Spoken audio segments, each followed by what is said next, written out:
2023년 11월 5일 주일 예배 주님께 드리겠습니다. 같이 기도하겠습니다. 하나님 감사합니다. 11월 첫 주 주님께 다시 나옵니다. 하나님 이 예배 가운데 함께 하시고 이 모임의 공동체 가운데 함께 하여 주옵소서.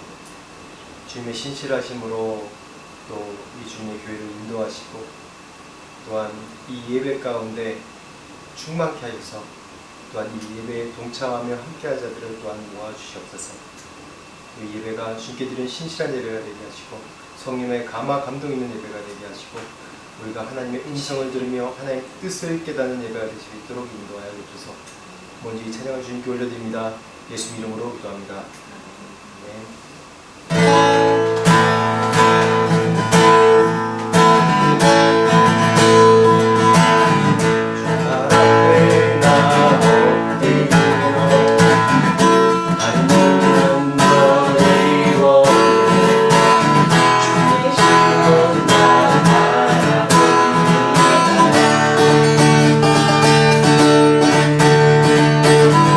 주 속에 주 찾을 때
소망이 내 삶이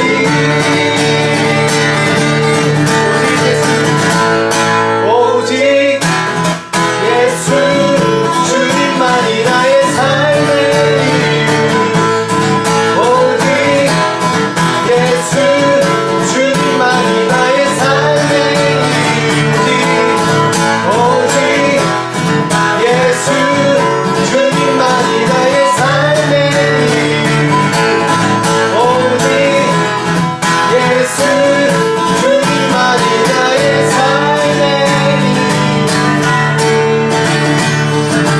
아멘. 주님 아시네 주 사랑하는 마음으로 주님 알기로 내 마음 다하여 주님께 고백해 주님만의 내 삶을 이루네 위대하신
주님께서 우리의 아버지가 되셔서 감사합니다.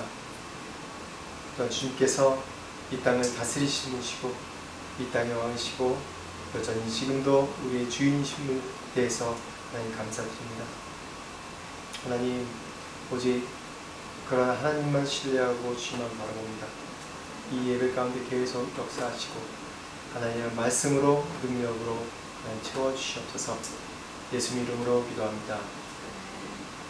오늘 말씀 나누겠습니다. 말씀은 로마서 13장 1절에서 7절 말씀입니다. 제목은 이중 시민권자의 의무라는 제목으로 말씀 나누겠습니다. 말씀 보겠습니다. 로마서 13장 1절에서 7절 말씀 같이 읽겠습니다. 시작. 각 사람은 위에 있는 권세들에게 복종하라. 권세는 하나님으로부터 나지 않음이 없나니 모든 권세는 다 하나님께서 정하신 바라. 그러므로 권세를 거스린 자는 하나님의 명을 거스름이니 거스르는 자들은 심판을 자취하리라. 다스리는 자들은 선한 일에 대하여 두려움이 되지 않고 악한 일에 대하여 되나니 내가 권세를 두려워하지 아니하려느냐 선을 행하라. 그리하면 그에게 칭찬을 받으리라. 그는 하나님의 사역자가 되어 내게 선을 베푸는 자니라. 그러나 내가 악을 행하거든 두려워하라. 그가 공연히 칼을 가지지 아니하였으니 곧 하나님의 사역자가 되어 악을 행하는 자에게 진노하심을 따라 보응하는 자니라. 그러므로 복종하지 아니할 수 없으니 진노 때문에 할 것이 아니라 양심을 따라 할 것이라. 너희가 조세를 바치는 것도 이로 말미암으니라. 그들이 하나님의 일꾼이 되어 바로 이 일에 항상 힘쓰느니라. 모든 자에게 줄 것을 주되 조세를 받을 자에게 조세를 바치고 관세를 받을 자에게 관세를 바치고 두려워할 자를 두려워하며 존경할 자를 존경하라. 아멘. 오늘 말씀 주제가 좀 약간 이제 뭐 강하게 말하기 굉장히 어려운 좀 쉽지 않은 부분인데 그래도 명확하게 오늘 로마서 말씀을 나온 그 본문의 내용으로 말씀을 좀 전하고자 합니다. 제가 외국에 오래 살다 보니 자주 생각나는 것이 뭐냐면 내가 이중 시민권자가 되면 좋겠다. 즉 패스포트가 2개 있으면 2개로 됐으면 좋겠다 라는 생각을 자주 합니다. 하나는 뭐 제가 태어난 나라가 한국이니까 한국 국적의 패스포트 여권이 있으면 좋겠고, 또 하나는 내가 섬기는, 제가 선교사로서 그 땅에 사는 그 나라의 좀 시민권자가 됐으면 좋겠다라는 생각이 늘 듭니다. 왜냐하면 하나님께서 내 부모를 통해서 한국 사람으로 태어나게 하셨기 때문에 육적으로는 오리지널이 한국 사람이기 때문에 제가 한국 여권을 갖기 원하고, 또한 하나님께서 저에게 부르신 소명이 또 이 나라고, 또 하나님께서 지금 이때 살면서 예수님의 마음으로 사랑하고 그 나라를 품고 그 나라를 섬기라고 한 나라가 이 나라이기 때문에 제가 하나님의 부르심과 소명을 다하기 위해서 늘 생각하는 게 이 나라의 시민권도 같이 있었으면 좋겠다라는 생각을 합니다. 근데 우리나라는 법적으로 이중 국적이 허락이 되지 않는 나라죠. 세상 나라에는 의무와 또한 권리들이 있습니다. 의무라고는 당연히 마땅히 해야 될 거고, 권리는 그 시민권자, 그 국적자로 내가 이러한 일을 당연히 받을 그 권리가 있다라고 주장하는 것입니다. 우리나라 헌법에는 권리와 의무가 나눠져 있는데, 제가 배울 때는 권리와 의무가 몇 개 안 되는데 지금은 좀 더 많아졌더라고요. 헌법에는 의무가 교육, 근로, 세금, 국방, 또 환경보존까지 같이 껴있어요. 그리고 이제 권리는 자유, 평등, 참정, 청구, 또 행복 추구권의 권리로 이렇게 또 나눠져 있더라고요. 근데 이렇게 여러 가지 단어로 이제 얘기했는데, 이 중에 제일 중요한 권리, 의무를 단 한 가지로 얘기하면 세금이에요. 세금 내라는 겁니다. 대부분. 국가가 운영하는데 중요한 게 이제 국민들의 세금을 통해서 뭔가 이게 이제 그 국민들의 권리를 주장할 수 있도록 할 수 있고, 또 나라를 또 부강하게 할 수 있고, 그렇기 때문에 세금 내는 것이 너무 중요해요. 그리고 권리는 뭐냐면 백성이 그 시민들이 가장 강하게 내세울 수 있는 권리는 선거입니다. 선거를 통해서 지도자를 뽑고 안 뽑고가 달려있기 때문에 그래서 이 의무와 그 시민권에 대한 의무와 권리가 이렇게 있습니다. 근데 이 의무와 권리를 얘기하다 보면 우리가 행사할 수 있는 가장 큰 권리가 선거이기 때문에 항상 정치 얘기를 하게 돼 있습니다.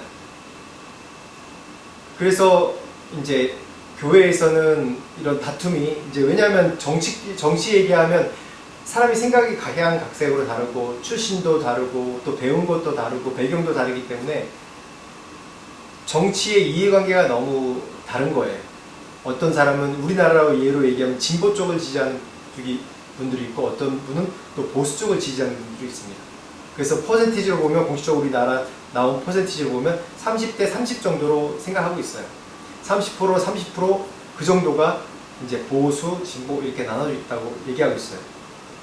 그리고 나머지는 뭐 중도로 얘기하고 있는데 근데 문제는 뭐냐면 교회나 사회나 일반 어디 가든지 아주 치열하게 논쟁하고 다투고 심지어는 싸우기까지 하는 또 의가 갈라지기까지 하는 그런 현상이 나타나기 때문에 우리가 공공연하게 또 공공장소에서는 또 특별히 앞에서 이렇게 설교하거나 앞에서 리더하거나 그런 사람들은 웬만하면 종교 얘기를 정치 얘기를 하지 않는 게 좋다라는 그런 불문율이 또 있습니다. 그런데 우리가 이런 정치 얘기를 안 할 수 없죠. 우리 삶이 정치이기 때문에 정치라는 것이 뭐 여러 가지로 해석될 수 있지만은 우리 삶을 더 윤택하게 하고 잘 살게 하기 위해서 또 하는 것이 이런 그 권력 있는 자들과 시민과의 소통과 그 교류 가운데 하나가 바로 정치입니다. 근데 로마서 오늘 말씀 13장 첫 부분에 보면 이런 정치에 대해서 잘 드러나 있습니다. 각 사람은 위에 있는 권세자들에게 복종하라. 권세는 하나님께로부터 나지 않음이 없나니 모든 권세는 다 하나님께서 정하신 바라. 이 권세자와 다스리는 자와 또 백성들이 어떻게 그 권위자에게 복종, 순종하며 또 견제하며 따라야 될지에 대해서 이 13장 1절에 7절 말씀 가운데 나타나 있어요. 그러니까 우리가 성경에서 얘기하는 이 권위 또 성경에서 얘기하는 우리가 이 땅의 시민권자로 또 이중국적자죠. 우리 천국의 시민권자로 어떻게 이 땅에서 살아나갈지에 대해서 그 정의를 잘 정해야 돼요. 제 말씀이 진보 쪽에서라 보수 쪽에서라 그런 얘기가 아니라 오늘 말씀 가운데 이 권위가 어디서부터 주어졌으며 우리는 어느 권위에 복종해야 되는지에 대해서 오늘 이 13장 1절에 7절까지 말씀 가운데 나옵니다. 그래서 첫 번째로 우리의 아이덴티티, 우리의 정체성이 무엇입니까? 우리의 정체성이 이 땅에 있는 정체성입니까? 아니죠. 제 오리지널이 대한민국 사람이듯이 우리의 원래 시민권이 어디냐면 말씀 보겠습니다. 빌립보서 2장 20절에서 21절 시작. 우리의 시민권은 하늘에 있는지라 거기로부터 구원하는 자 곧 주 예수 그리스도를 기다리노니 그는 만물을 자기에게 복종하게 하실 수 있는 자의 역사로 우리의 낮은 몸을 자기 영광의 몸의 형체와 같이 변하게 하시리라. 네, 여기서 우리의 시민권이 어디 있다고요? 하늘에 있다고 있습니다. 우리의 원래 시민권은 하늘에 있습니다. 우리가 창세기 이 말씀에 보면 우리를 처음에 지으실 때 하나님의 형상과 같이 지으시고 하나님과 교류하며 하나님과 함께하는 그런 우리의 모습, 그게 원래 우리의 오리지널이에요. 우리의 태생이 원래 그렇습니다.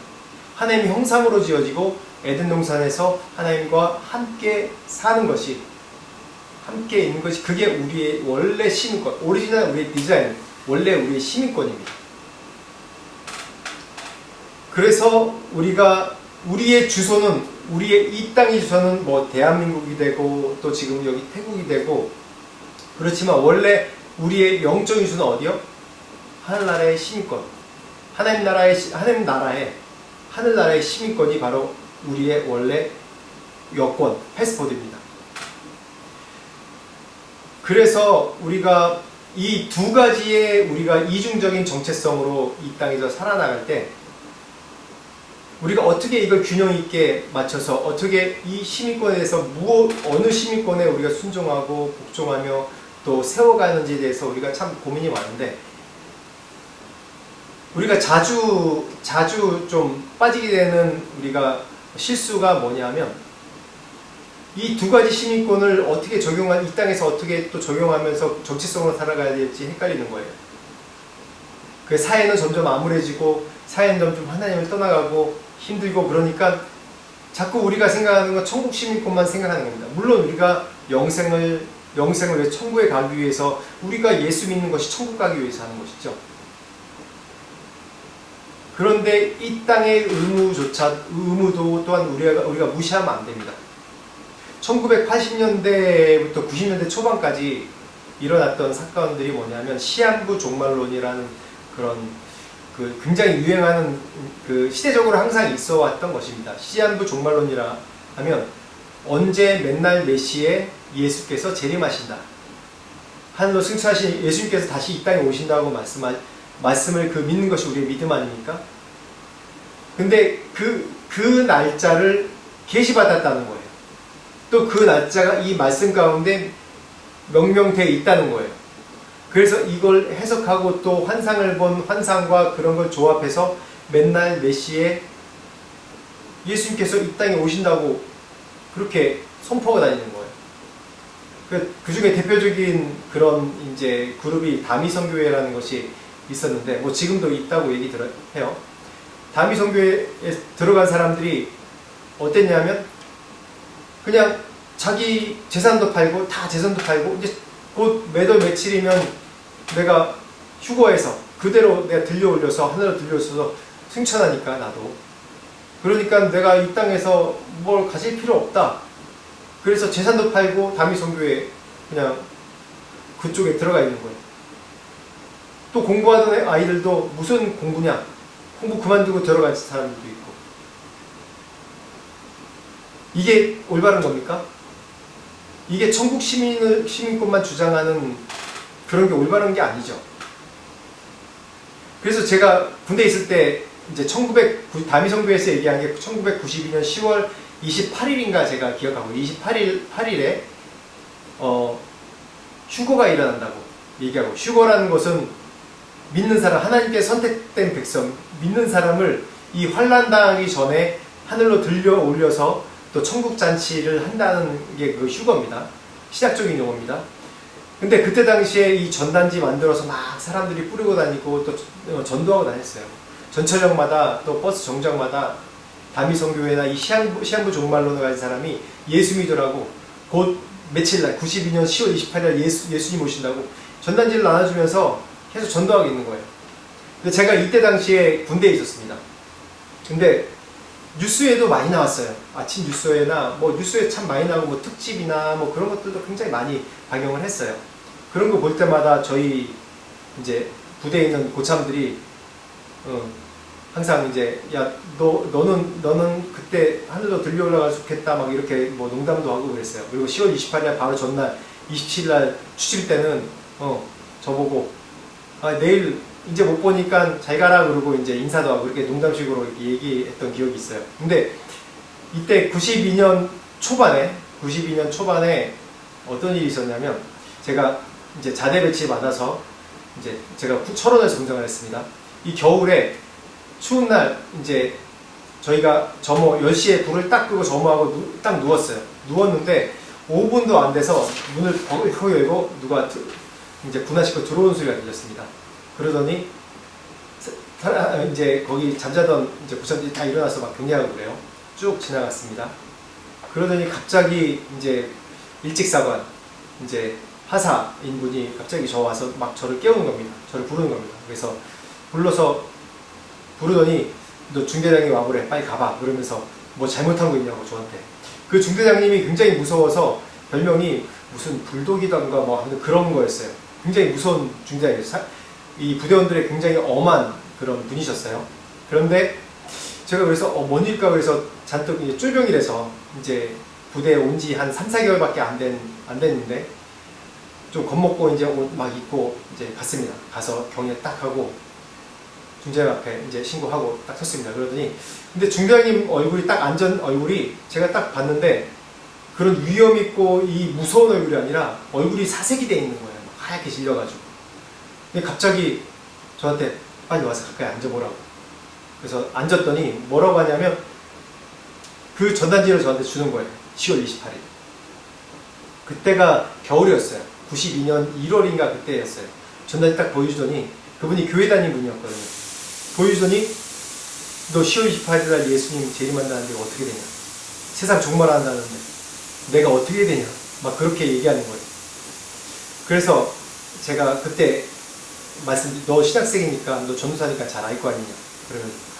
그래서 제가 이 날짜가 중요한 게 아니고 지금 중대장님께서 지금 어떠한 믿음으로 매일매일 살아가는 게 그게 제일 중요하다. 날짜는 중요한 게 아니라고. 내일 내가 들려 올라갈 수도 있고 모레 갈 수도 있고 사람이 생명이 언제 끝날지 모르기 때문에 늘 그걸 생각하고 우리 인생의 끝을 생각하고 지금부터 신앙생활 열심히 하시라고 그렇게 말씀드리니까 이런 건 아무 영향도 없다고 그렇게 말씀드리니까 얼굴에 다시 화색이 돌아서 아 그래 알았어 그러더니 이제 올라가시더라고요. 그러더니 마지막 말씀이 아무에게도 얘기하지 마라. 왜냐하면 굉장히 위험 있는 분이었거든요. 부위원들한테 이런 약한 모습 보이면 또 안 되니까. 그래서 들어갔는데 무슨 일이냐고 막 물어보고 막 그러는 거예요. 그래서 아 갑자기 이제 신병 상담했다고 그렇게 제가 얘기를 둘러대긴 걸 봤어요. 근데 그 다음날 그 한 일주일 후에 다시 저를 부르더니 낮에 부르더니 오라고 딱 그래서 중장실에 가보니까 그 앞에다가 말씀 한 구절을 딱 적어놓은 거예요. 내게 힘을 주신 자에게 내게 힘을 주신 자 안에서 모든 것을 할 수 있느니라. 그러면서 그 말씀을 딱 적어놓은 구절을 보고 내가 이 말씀 맨날 본다고. 그런 일이 있었습니다. 근데 그때 만약 제가 그때 젊었을 때인데 이런 얘기를 했던 것은 뭐냐면 그때 당시 저희가 신학생이었지만 항상 사람들이 눈에 보이는 날짜 그걸 신경 쓰기 때문에 이 세상의 삶을 등한시하는 그런 잘못된 또 이중적인 삶의 믿음의 그 경향을 받기 때문에 아 그게 아니라는 생각을 했던 거예요. 오늘 본문 1절로 바로 보면 뭐라고 얘기하냐면 하늘에 우리가 시민권이 있지만 이 땅의 권세에 대해서 또한 이 땅에 살아나가는 데 권세에 대해서 내가 어떤 자세를 취할지에 대해서 나옵니다. 다미성교회처럼 하늘의 권세만 복종한다면 예수 재림날이 바로 이 날이기 때문에 이날 모든 것 내가 이 땅에서 공부할 필요도 없고 뭐도 필요 없고 아무것도 필요 없어. 그냥 내가 교회만 가서 거기서 기도원 가서 거기만 살아야 돼. 그렇게밖에 될 수 없겠죠. 근데 분명히 오늘 13장 1절 말씀부터 보면 그렇지 않다라고 얘기하고 있어요. 이 땅의 권위, 이 땅에 사는 우리가 이 땅의 시민권자로서 어떻게 이 땅의 권위자들에게 관계를 할지 또 이 땅에 어떻게 살아가야 될지에 대해서 분명히 말씀을 하고 있습니다. 요한복음 17장 15절에서 19절 말씀, 10장 16절 말씀 한번 보겠습니다. 마태복음 10장 16절 말씀 두 성경 말씀을 같이 보겠습니다. 읽겠습니다. 시작. 내가 비옵는 것은 그들을 세상에서 데려가시기를 위함이 아니요 다만 악에 빠지지 않게 보전하시기를 위함이니이다. 내가 세상에 속하지 아니함 같이 그들도 세상에 속하지 아니하여 싸움나이다. 그들을 진리로 거룩하게 하옵소서. 아버지의 말씀은 진리니이다. 아버지께서 나를 세상에 보내신 것 같이 나도 그들을 세상에 보내었고 또 그들을 위하여 내가 나를 거룩하게 하오니 이는 그들도 진리로 거룩함을 얻게 하려 함이니이다. 마태복음 10장 16절. 보라 내가 너희를 보내니 양을 이리 가운데로 보낸과 같도다. 그러므로 너희는 뱀같이 지혜롭고 비둘기같이 순결하라. 여기서 뭐라고 그럽니까? 이 세상을 등지고 사라고 얘기합니까? 아니면 이 세상 가운데 들어가라고 얘기합니까? 이 세상 가운데 들어가라고 얘기하죠. 그러면서 전제 조건이 거룩에 대해서 말씀하시고 하나님의 말씀의 진리 가운데 거룩하게 살 것에 대해서 말씀합니다. 그러면서 마태복음 10장 16절에 뭐라고 하죠? 뱀과 같이 지혜롭고 비둘기같이 순결하라고 얘기했습니다. 하나님의 지혜와 거룩하심으로 이 땅에서 지혜롭게 살아나갈 것에 대해서 얘기합니다.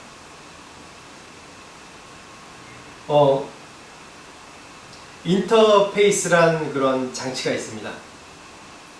인터페이스가 뭐냐면 그 인터페이스란 사전적인 용어 정의는 뭐냐면 서로 다른 두 시스템 장치, 소프트웨어 그런 것들이 소프트웨어를 서로 이어주는 장치가 인터페이스라고 해요. 쉽게 얘기하면 인간과 컴퓨터를 연결해주는 인터페이스가 뭐냐면 키보드, 마우스, 또 모니터, 그걸 인터페이스라고 얘기를 합니다. 우리가 컴퓨터에게 명령하고 신호 보낼 때 어떡하죠? 키보드를 두드리지 않습니까? 그리고 마우스로 막 이렇게 하죠. 그리고 요즘에는 음성 명령도 있어요. 근데 그걸 데이터화하는 거죠. 근데 컴퓨터에서 그 지시사항에 대해서 딱 보낼 때는 모니터를 통해서 우리가 인식하고 보게 됩니다. 그래서 인터페이스의 역할이 굉장히 중요해요. 우리가 이 땅에 살면서 이 땅의 시민권자와 하늘의 시민권자로서 균형을 맞출 수 있어요. 우리가 인터페이스인 거예요. 그러니까 우리가 하늘의 시민권자로서 이 땅, 타락한, 원래 하나님의 것이었지만 타락한 이 땅 가운데 하나님의 말씀을 성취하고 하나님 나라를 성취하고 이 땅 또한 이 세상 또한 하나님의 나라에 굴복시키고 하나님 나라에 편입시키기 위해서 마지막 하나님 나라의 완성을 위해서 우리가 이 땅에서 인터페이스의 역할을 해야 되는 게 우리의 의무입니다. 선교사도 마찬가지죠. 또 뭐 대사나 그 나라의 각각 대사나 그런 사람들도 다 다른 나라에 살지만은, 특히 대사 같은 경우에는 다른 나라에 살지만은 그 나라와 자기 원 나라를 이어주는 역할을 하는 그런 인터페이스의 역할을 하는 것입니다. 그래서 오늘 본문 말씀 그리고 또 하나 살펴볼 것이 뭐냐면, 우리가 이 말씀의 배경, 계속 얘기하지만 배경이 어떤 건지 좀 알아야 돼요. 제가 몇 번 반복했지만 이 로마서의 배경이 어떻습니까? 로마 당시 상황이 어떻습니까? 유대인들이 로마에 사는 유대인들을 쫓아내고 또 그 쫓아낸 다음에 다시 이제 돌아온 상황 가운데 이 로마서를 썼죠. 근데 여전히 상황이 좋습니까? 그렇지 않죠. 그 후에도 계속해서 일어나는 사건들이 뭐냐면 그 그리스도인들을 계속 핍박하는 거예요. 계속 핍박하고 또 이제 지하 무덤에서 도망가서 살기도 하고 또 그 모든 이제 나쁘게 된 일을 다 이 그리스도인들에게 뒤집어 씌우고 얼마나 박해가 심했습니까? 어떠한 대우를 받은지 이걸 잘 이해하고 오늘 이 말씀을 읽어야 됩니다. 그래서 다시 한번 로마서 방금 13장 말씀 1절, 5절, 7절 말씀을 한번 읽어보겠습니다. 시작. 각 사람은 위에 있는 권세들에게 복종하라. 권세는 하나님으로부터 나지 않음이 없나니 모든 권세는 다 하나님께서 정하신 바라. 5절. 그러므로 복종하지 아니할 수 없으니 진노 때문에 할 것이 아니라 양심을 따라 할 것이라. 7절. 모든 자에게 줄 것을 주되 주세를 받을 자에게 주세를 바치고 관세를 받을 자에게 관세를 바치고 두려워할 자를 두려워하며 존경할 자를 존경하라. 우리가 부인할 수 없는 것이 뭐냐면 이 땅의 공적인 권력에 대해서 뭐라고요? 복종하라고 얘기하고 있습니다. 이것은 부인할 수 없습니다.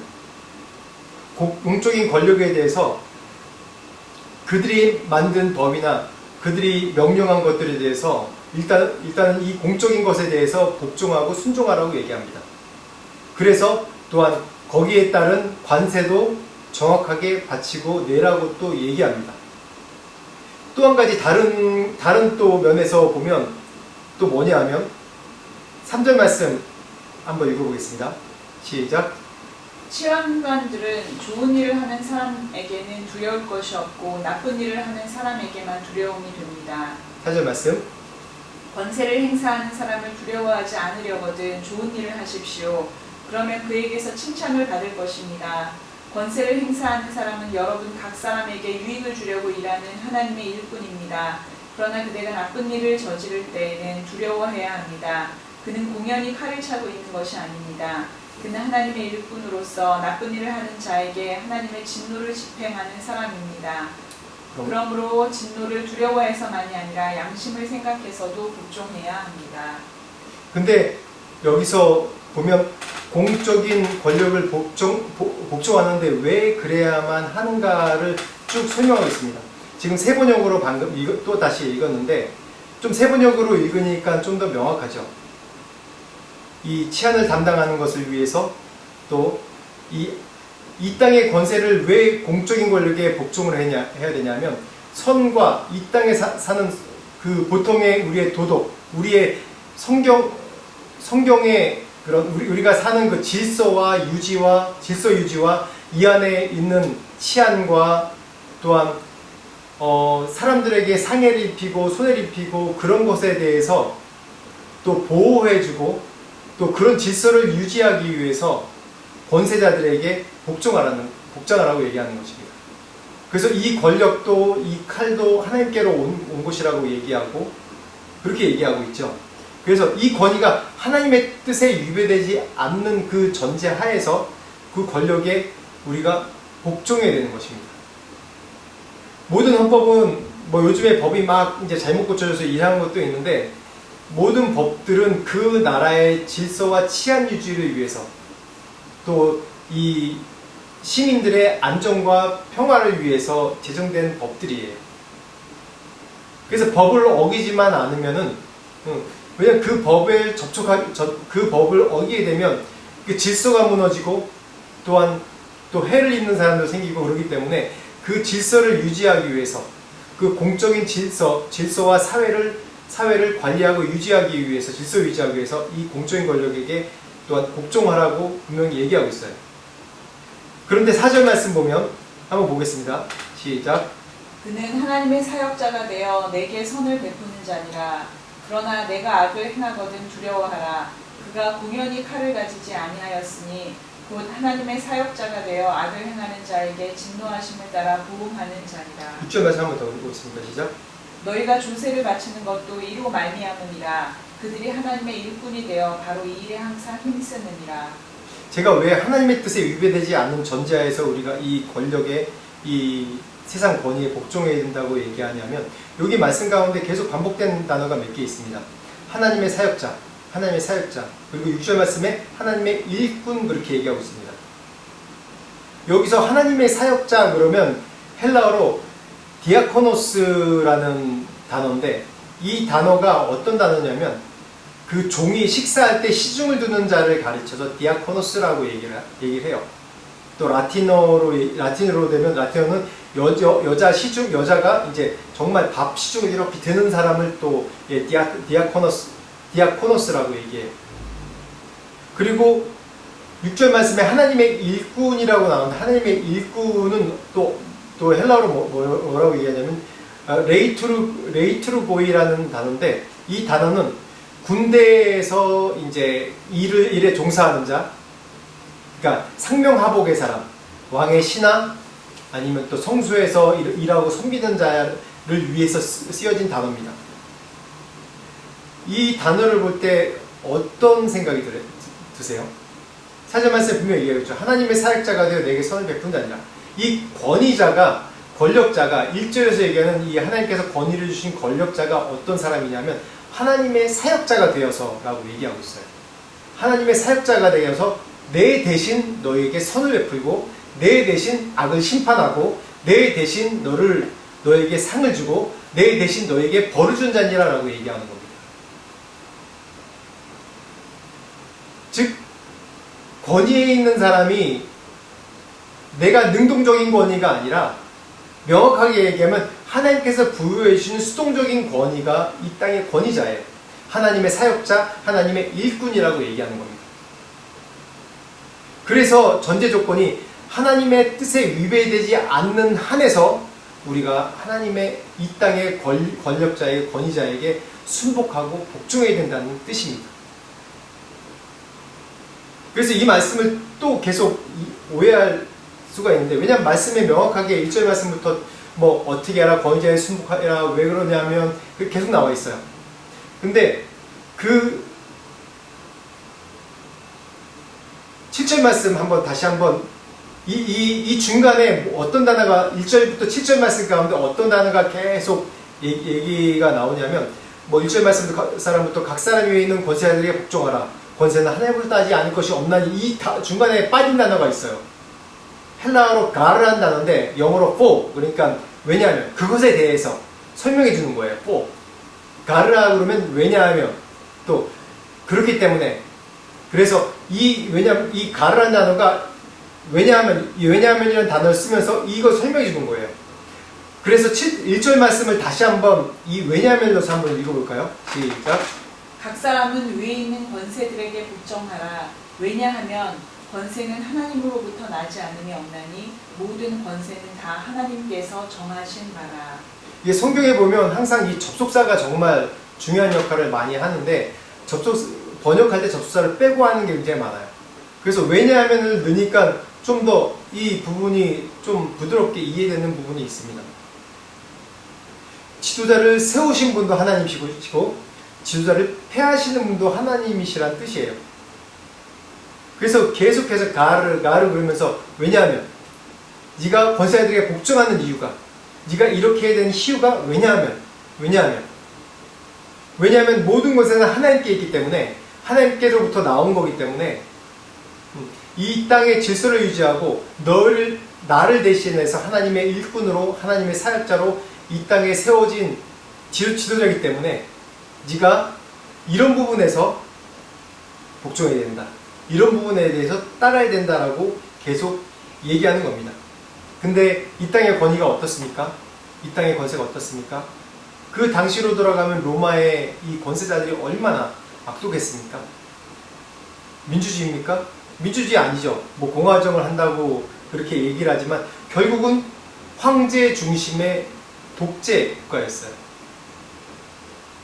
근데 뭐 지금이야 민주주의가 되기 때문에 우리가 선거를 하고 뭘 하고 하지만은 이렇게 된 것도 이렇게 오래 불과 몇백 년 되지 않았어요. 100년은 그렇게 훌쩍 넘지 않았어요. 그 전에는 왕정이고 독재가 다스리는 나라였습니다. 그런데도 불구하고 이 말씀 가운데 권세에 순복하라고 얘기해요. 그래서 우리가 어떤 믿음이 있냐면 이 권세는 하나님께서 주신 권세이기 때문에 이 권세자들이 아무리 자기들이 능동적으로 자기 마음대로 뭘 권력이 휘둘른다 할지라도 결국은 그런 자들은 하나님께서 또 역사적으로 보면 심판하는 것을 볼 수 있고 결국은 그 권세가 오래가지 못하는 걸 볼 수가 있습니다. 그래서 이 역사를 주관하시고 그때마다 하나님의 믿는 자들을 심판하는 도구로 사용하시는 그 악한 권세자를 통해서 믿는 자들을 심판하시고 또한 경성케 하시고 깨닫게 하시는 도구로도 사용되고 정말 많은 이 권세자들이 자기들이 마음대로 한다고 나기 권세를 마음대로 누린다고 생각하는 것 같지만은 결국은 하나님께서 주신 권위 안에서밖에 할 수 없음을 본인들은 잘 압니다. 빌라도가 예수님 앞에 세워놓고 예수님께 막 질문하는데 대답을 안 해요. 그럴 때 뭐라고 그럽니까? 빌라도가 내가 너를 풀어줄 권세가 있는 줄 알지 못하느냐라고 예수님께 질문하니까 예수님 딱 한마디 하세요. 네 권세가 하나님이 허락하지 않으면 나지 않는지 모르느냐. 그러니까 빌라도가 마음속 깊이 두려워하는 거예요. 인간은 알아요. 이 권세가 내 이 권력이 내 이 자리가 내가 지금은 나를 다 두려워하고 내가 마음대로 할 수 있는 것처럼 보이니까 내가 힘 있는 것 같고 그렇지만 내가 한순간에 무너질 수 있다는 거 인간은 다 압니다. 인간은 연약한 자잖아요. 언제 죽을지 모르는 자잖아요. 바로 내일 그냥 죽을 수 있는 자예요. 하나님께 생명 걷어가시면 끝나는 거예요. 그래서 그 권세가 하나님께서 부여주시지 않으면 소용없다는 걸 모든 권력자들이 압니다. 또한 2절 말씀, 4절 말씀, 4절 말씀 다시 한번 보겠습니다. 시작. 그러므로 권세를 거스르는 자는 하나님의 명을 거스르니 거스르는 자들은 심판을 자취하리라. 3절. 다스리는 자들은 선한 일에 대하여 두려움이 되지 않고 악한 일에 대하여 드나니 내가 권세를 두려워하지 아니하려느냐 선을 행하라 그리하면 그에게 칭찬을 받으리라. 4절. 그는 하나님의 사역자가 되어 내게 선을 베푸는 자니라. 그러나 내가 악을 행하거든 두려워하라. 그가 공연히 칼을 가지지 아니하였으니 곧 하나님의 사역자가 되어 악을 행하는 자에게 진노하심을 따라 보응하는 자니라. 우리가 이 세상 권력에 대해서 사실 반발하는 마음이 참 많습니다. 왜냐하면 저도 80년대 후반에 이제 대학생활을 한 세대고, 또 1980년대 또 광주항쟁이랑 뭐 87년에 6.29 선언 뭐 그런 걸 다 보고 자란 세대이기 때문에 이 권위에 대한 좀 부정적인 그런 생각이 많습니다. 어떻게 하면 어떤 권위자가 쓰든 100% 그 사람을 찬성하고 지지하는 것이 아니라 어떻게 저런 실수를 하지? 라는 그런 눈으로 계속 보는 거예요. 계속 우리 안에 내려오는 그런 이 상황을 통해서, 이 역사를 통해서 계속 내려오는 것들이, 우리 특히 대한민국 사람들한테 내려온 것들이 권위에 대한 이 도전의식이 항상 좀 있는 것 같아요. 그는 올바른 권위를 우리가 못 받기 때문에, 올바른 권위 안에서 우리가 이 보호받고 안정되게 살아본 경험이 없기 때문에 그런 것 같아요. 그래서 우리가 그런 시야 때문에 제가 이 말씀 준비하면서 이걸 어떻게 말씀을 전해야 될까, 벌써 이제 지난주에 손님이 많이 와서 지난주부터 계속 이제 말씀을 좀 찾아봤어요. 찾아보면서 그럼 미국에 있는 교회의 설교를 한번 들어봐야겠다. 그래서 미국에 있는 교회 설교를 들어봤어요. 들어봤는데 마음에 안 와닿아요. 하나도. 그냥 원리만 얘기하고, 그래서 지난주에 이제 미국에서 오신 선교사님이, 또 20년 사역하신 선교사님이, 방문하신 선교사님이 있어서 같이 대화를 쭉 나누는데도 제가 알고 있었던 미국의 역사적인 사실인데, 미국은 청교도가 와서 이제 세운 나라 아닙니까? 청교도가 누굽니까? 정말 하나님의 나라를 세우기 위해서 이 타락한 영국 시대에 그쪽으로 이제 목숨 걸고 와서 하나님의 나라, 정말 이 믿음의 나라를 세우기 위해서 이제 온 분들 아닙니까? 그래서 이 어려운 시대에 개척을 하고 목숨을 걸고 그 땅을 넓혀가고 그 땅에 이제 세틀에 살기 위해서 여러 가지 노력하면서 또 세운 법들이 몇 년 동안 내려오는 그 법들, 또 여러 회의를 수정을 거쳐서 내려온 법들이 있어요. 그 법들 속에 안정되게 살아가야 되는. 근데 자기들이 크리스찬이라고 얘기 안 해도 사회적인 크리스찬 오래된 이 기독교 문화가 있기 때문에 그 문화 속에, 물론 그 문화 속에 혁명도 있고 투쟁도 있고 권위자와의 싸움도 있고 오래된 유럽부터 내려오는 그런 문화들이, 옛날엔 유럽이 정말 야만족이었죠. 근데 이 말씀이 들어가고 성경이 들어가면서 그 나라를 개혁하고 바꿔가면서 그 나라에 점점점 하나님을 위하고 인간을 위한 그런 법들이 점점 세워지기 시작했어요. 물론 모든 법이 완벽한 거 아닙니다. 근데 미국이 지금까지 축복받는 것이 바로 그 청교도들이 와서 세운 나라고 올바른 법으로 세워주려고 노력을 했기 때문에 지금까지 또 축복을 받고 있어요. 지금이야 많이 타락했죠. 근데 그런 얘기를 하는 거예요. 그런 얘기 들으면서 제 안에 또 생각되는 것이, 우리나라 사람이 이 말씀 구절을 보면 반발감이 생기고 반항심이 생겨요.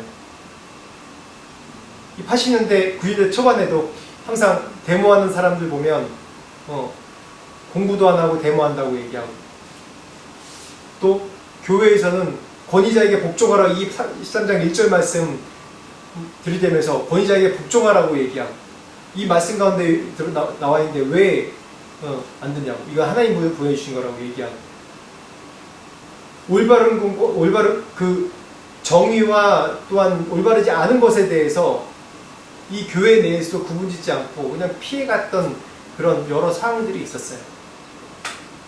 이 사회 시스템 자체가 계속 투쟁하는 역사고, 올바르게 세워가려는 그 역사가 계속 이 일제 식민시대 끝나고 6.25 이 전쟁 거치고 이 몇십 년 동안 계속 그 투쟁 가운데 있었기 때문에 우리에게는 올바른 권력에 대한, 권위에 대한 그런 아이디어가 없는 거예요. 그런 거 보면서 이 웨스턴들, 특히 백인들 사회가 그러면서 너무 부럽더라고요. 그런 건 인정할 수밖에 없는 거예요. 근데 우리가 이 말씀으로 다시 한번 이 말씀을 볼 때 어떤 시야로 보냐면, 내가 권위 아래에 있는 사람으로서 이 권위자가 이런 생각을 하겠다 보는 것이 아니라 하나님의 시야로 이 땅을 다스리려고 하는데, 어떤 사람을 통해서, 어떤 기관을 통해서 내가 이 땅에 하나님의 은혜와 사랑을, 또한 하나님의 공의를 나눠줘야 되냐, 모든 사람에게. 그런 시야로 이 말씀을 볼 때 우리가 좀 더 폭넓게 이해할 수 있는 거예요. 반발감이 아니라 이게 하나님의 진리구나라는 게 마음이 드는 거예요. 즉 하나님의 뜻과 질서를 파괴하지 않는 권력자, 하나님의 말씀의 이 진리 안에서, 진리의 선 안에서 이 백성들을 보호해주고 상을 주고 축복해주는 그런 권위자. 모든 사람이 크리스찬 아니에요. 모든 사람이 예수 믿는 사람 아니에요. 모든 권위자가. 그렇지만 하나님께서 이 땅에 주신 하나님의 선이 있어요. 양심이 있어요. 인류 공동체가 추구하는 선과 양심이 있어요. 그게 하나님께서 보여주신 우리 안에 원래 오리지널 디자인의 모습 중에 하나거든요. 그걸 벗어나는 자기의 욕심과 자기의 권력을 탐하기 위해서 하는 그런, 또 핍박하기 위해서 하는 그런 권위자에게까지 모든 것을 복종해야 된다는 그런 의미를 포함하고 있는 것은 아닙니다. 그래서 성경 말씀에 보면 12장 9절에 한번 읽어봅시다. 시작. 사랑에는 거짓이 없나니 악을 미워하고 선에 속하라. 21절. 악에게 지지 말고 선으로 악을 이기라. 이게 로마서 마지막 13장 바로 전장에 나온, 로마서가 한 두루마리에 쭉 연결되기 때문에 따로 떨어져 있는 것이 아니에요. 이 정부의, 이 권위자에게 이렇게 순복하라고 하기 전에 전제로 뭐라고 얘기하냐면, 사랑에는 것이 없나니 악을 미워하고 선에 속하라라고 얘기하고 있어요. 선과 악의 기준이 뭡니까? 이 땅의 헌법과 이 땅의 법과 권위자의 말입니까? 아니죠. 선과 악의 기준이 하나님입니다. 이 말씀입니다. 21절 말씀에도 분명히 얘기하고 있습니다. 악에게 지지 말고 선으로 뭐라고요? 악을 이기라고 얘기하고 있어요. 선으로, 방법은 선으로 악을 이기라고 얘기하는 거예요. 선으로. 방법도 분명히 얘기하고 있어요. 그래서 선으로 악을 이기는 이 성경의 예들이 참 여러 군데 많이 있습니다. 첫 번째로 보면 우리가 출애굽기 1장 말씀 쭉 보면, 애굽 왕이, 이집트 왕이 이스라엘 산파들에게 애들을 다 죽여버리라고요. 태어난 나만 다 죽여버리라고요. 근데 어떤 일이 일어납니까? 히브리 산파들은 하나님을 경외하는 자, 하나님을 두려워하기 때문에 왕에게 거짓말을 해요. 히브리 여인들이 해산을 도우려고 가려고 하면 어떻게 해요? 애들 이미 낳았다고 해요. 그래서 어떻게 죽일 수 없었다고. 이게 권력자에게 순종하는 겁니까? 아니죠. 선과 악의 기준이 되신 하나님의 말씀 가운데서 이게 옳지 않은 거예요. 어떻게 사람을 죽이라고, 이 태어난 아기를 그대로 죽이라는 명령을 듣습니까? 안 듣죠. 두 번째로 보면 다니엘 3장에도 나옵니다. 다니엘에 보면 가장 그런 이제 권위자에게 어떻게 순복해야 되는지에 대해서, 관계하는지에 대해서, 하나님의 권위와 이 세상의 권위 가운데 어떤 관계를 갖는지에 대해서 또 명확하게 나와 있어요. 지난주에도 얘기했듯이 다니엘 3장에 보면 이 느부갓네살이 이 금신상을 만들어서 어떻게 해요? 모든 사람에게 절을 하게 해요.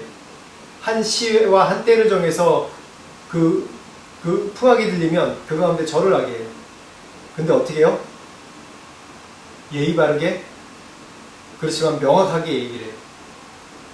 왕의 우상에게 절을 하지 않을 것입니다. 왕이요, 메이저스티 그러면서 왕의 우상에 절을 하지 않을 것입니다.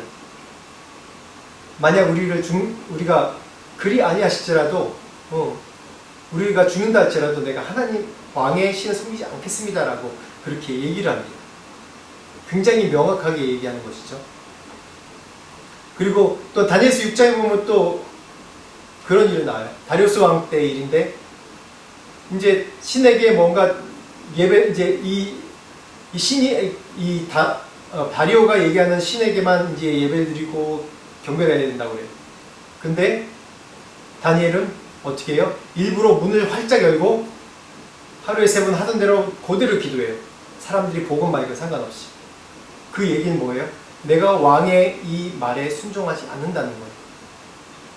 그래서 결국 사자굴에 들어갔는데 어떻게 해요? 살아났지 않습니까? 뭐 해피엔딩으로 다 나오죠. 근데 이러한 올바른 권위자에 대한 권위자에게 순복하지만은 하늘의 권위자에게 순복하는 건 먼저 우선순위를 두는 이런 소통 방법이 어떻게 지혜가 나왔을까요? 아마 우리나라 사람 같으면 이렇게 되면 벌써 무리를 이뤄서 데모를 시작했을 거예요. 막 파업하고 왕이 어떻게 이렇게 할 수 있느냐 그러고 파업하고 데모하고 왕을 욕하고 막 비난하고 막 그랬을 겁니다. 근데 지난주에 제가 얘기했잖아요. 이 사드락 메삭 아벳느고가 금신상에 절을 하지 않은 그런 이유가 뭐라고 했어요? 그 안에 여유가 있는 것이죠. 하나님을 믿기 때문에. 이 인간의 역사를 주관하신 분이 하나님이고 아무리 왕의 권위가 있어도 그 왕의 권위조차도 하나님의 손 안에 있는 권위이기 때문에 내가 이 목숨이 끊어진다고 해도 어떻게 해요? 내가 하나님을 저버리진 않겠습니다. 라고 그렇게 여유있게 얘기하시는 거예요. 왕을 욕하는 것이 아니라. 이게 바로 선으로 악을 이기는 방법입니다. 명확하게 나와 있죠, 성경에. 우리의 믿음의 선배들이. 물론 우리 의견을 전하기 위해서 뭐 데모를 할 때도 있고 그렇습니다. 그렇지만 분명한 것은 선이 악을 이기겠고 선한 방법으로 악을 이겨야 되는 것이에요. 하나님께서 부여한 그런 권력, 그 권력 가운데 하나님의 일꾼으로서 하나님의 사역자로서의 역할을 하지 않는다면 우리가 모든 것을 그 불의한 권력에 다 순종할 필요는 없는 거예요. 우리가 동성애 학교에서 가르친다고 해서 그 순종해야 됩니까? 성경 말씀대로 그대로 얘기하면 순종해야죠. 권세자의 말에 순복해야 된다니까. 순복할 수 없는 내용 아닙니까? 이건 성경에 명확하게 나와 있잖아요. 초기 기독교인들이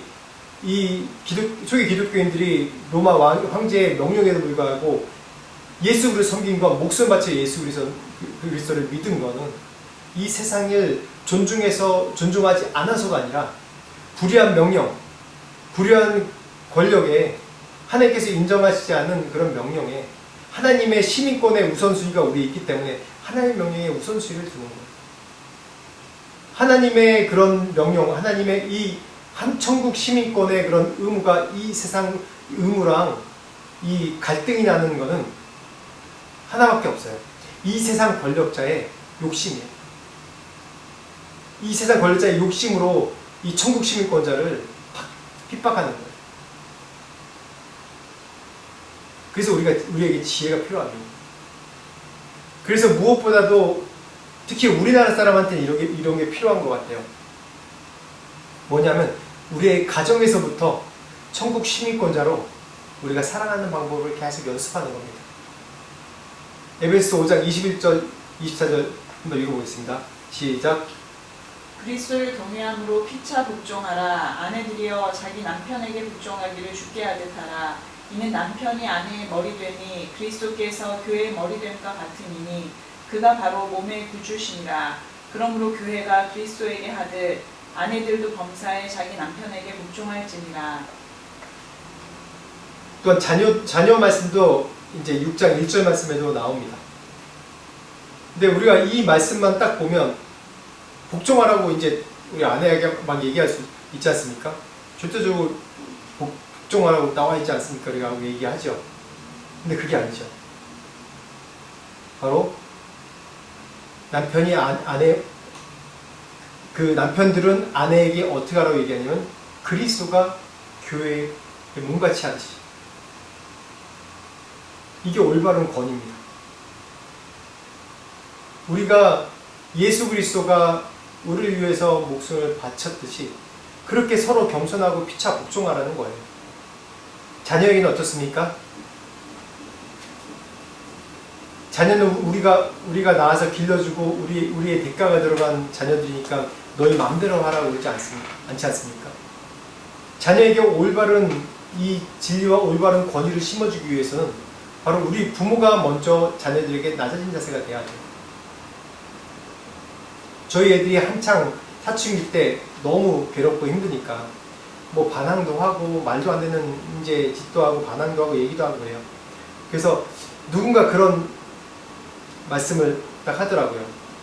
모두가 가면 모두가 우리가 하늘나라 가면 다 천국 시민이 형제자매인데 라는 얘기, 그 단어에 대해 꽂혔어요. 그래서 아, 그렇게 얘기하겠구나. 이제 막 사춘기 때는 자아가 형성되고 자기 생각, 자기 주장이 나오고 자기 철학이 나오고 뭔가 자아가 형성되기 때문에 그런 이 신체적 변화와 생각의 변화 때문에 그런 반항심이 생기고 또 말도 안 되는 짓도 하고 그러지 않습니까? 그래서 그때 제가 딱 생각한 게, 아, 우리 애들 셋이 있는데 얘는 형제님, 자매님, 어차피 우리가 다 하늘나라 가서 형제님, 자매님으로 불러야 될 텐데, 그래, 형제님, 자매님으로 생각하자. 그렇게 생각하니까 좀 더 마음이 약간 더 넓어지더라고요. 그래서 저도 아이들에게는 이제 생각이 있을 때부터는 그런 얘기를 했어요. 아빠가 너희들에게 불합리한 걸 얘기하고 불합리한 걸 그렇게 하라고 그러면 너희도 거기에 대해서 정확하게 얘기해라. 그래야 된다. 그걸 집에서부터 연습해야 된다라고 그렇게 계속 얘기를 했어요. 빌립보서 2장 5절부터 6절 말씀 한번 봅시다. 시작. 너희 안에 이 마음을 품으라. 곧 그리스도 예수의 마음이니 그는 근본 하나님의 본체시나 하나님과 동등됨을 취할 것으로 여기지 아니하시고 오히려 자기를 비워 종의 형체를 가지사 사람들과 같이 되셨고 사람의 모양으로 나타나서 자기를 낮추시고 죽기까지 복종하셨으니 곧 십자가에 죽으심이라. 아멘. 네, 맞습니다. 오늘 마지막 구절입니다. 모든 권위자가 이러한 예수 그리스도와 동일한 마음을 품고 동일한 자세로 모든 사람들이 내 자녀를 다스리고 내 가정을 섬기고 다스릴 때 여기부터 천국 시민권의 그런 일들이 시작되지 않겠습니까? 우리가 그리스도 마음을 품어야 됩니다. 우리가 이중 시민권자로 이 땅에서 하나님의 나라를 실현하는 그런 자로 살 때 하나님께서 우리 삶 가운데서 축복을 주시고 우리 가정 가운데 먼저 평안과 역사가 일어날 줄 믿습니다. 같이 기도하겠습니다. 하나님 아버지 감사합니다. 우리가 천국의 시민권자로 또한 이 땅에 시민권이 있는 자로 살고 있습니다. 때로는 어떻게 이 세상의 권력 가운데 순복해야 되는지 갈등이 될 때도 많고 혼란스러울 때가 많은데 하나님, 이 땅에서 우리가 선으로 악을 이길 수 있는 그런 지혜를 주시고 또한 우리의 거룩함과 순결함을 잃지 않도록 하나님 우리를 보호하여 주시옵소서. 또 이 땅을 섬기는 권위자들에게 축복하셔서 이 땅을 이 나라들을 예수 그리스도가 우리 모든 죄인들을 섬겼듯이 그런 겸손한 마음으로 자기를 비워 종의 형체로 섬겨서 정말 이 나라들의 모든 지도자들이 겸손함으로 이 땅에 하나님 나라를 실천할 수 있는 그런 그 위정자들도 하나님 삼아 주시옵소서. 또한 우리 각 가정 가운데 하나님 나라가 일어나게 하시고 먼저 부모들부터 올바른 하나님의 권위를 실천할 수 있는 지혜와 순결함을 주시옵소서. 지금은 우리 주 예수 그리스도의 은혜와 하나님 아버지의 무한하신 사랑과 성령님의 감화 감동 역사하심이 우리가 천국 시민권자로 천국 시민권자의 그런 하나님의 진리와 말씀을 우리 가정과 이 땅 가운데 실현하는 그런 지혜와 순결함을 모든 바라는 자에게 지금부터 영원토록 함께 하시기를 간절히 축원하옵나이다.